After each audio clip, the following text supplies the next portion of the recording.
اعوذ باللہ من الشیطان اللعین الرجیم بسم اللہ الرحمن الرحیم الحمد لأہلہ والصلاة علی اہلہا اما بعد۔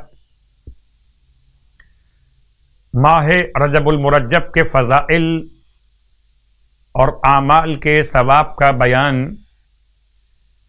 مسلسل آپ کی خدمت میں۔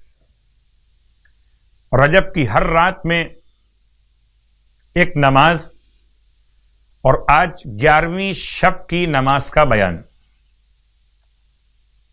11ویں شب روایت کی روشنی میں 12 رکعت نماز بیان کی گئی، 2 رکعت کر کے 6 نمازیں۔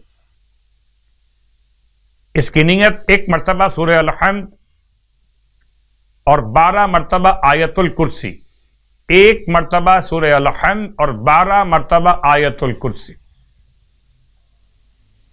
آیت الکرسی بغیر بسم اللہ کی تلاوت کے اور علی العظیم تک اکتفا کر لینا کافی۔ اس کے ثواب کے متعلق اللہ کے رسول نے ارشاد فرمایا، اس نماز کے پڑھنے والے کو خداوند عالم اس قدر ثواب عطا کرے گا جیسے کسی نے توریت و انجیل و زبور اور قرآن مجید کو پیغمبروں کے ساتھ تلاوت کیا ہو۔ اللہ اکبر۔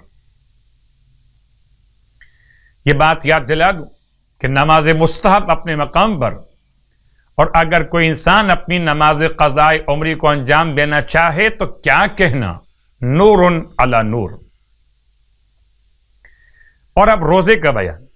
سرکار ختم یہ مرتبہ صلی اللہ علیہ وآلہ وسلم کے فرمان کے اعتبار سے کہ جو ماہ رجب میں 11 روزے رکھے گا تو قیامت والے دن اللہ کی بارگاہ میں اس سے افضل کوئی بھی نہ ہوگا، اس روزے دار سے افضل کوئی نہ ہوگا مگر جس نے اس کی طرح یا اس سے زیادہ روزے رکھ لیے ہوں۔ خدا ہم سب کو اس ماہ مبارک میں صیام اور قیام کی توانائیاں اور طاقتیں عطا فرمائے اور ہماری عبادتوں کو عبادتوں کا ذائقہ نصیب کرے، آمین۔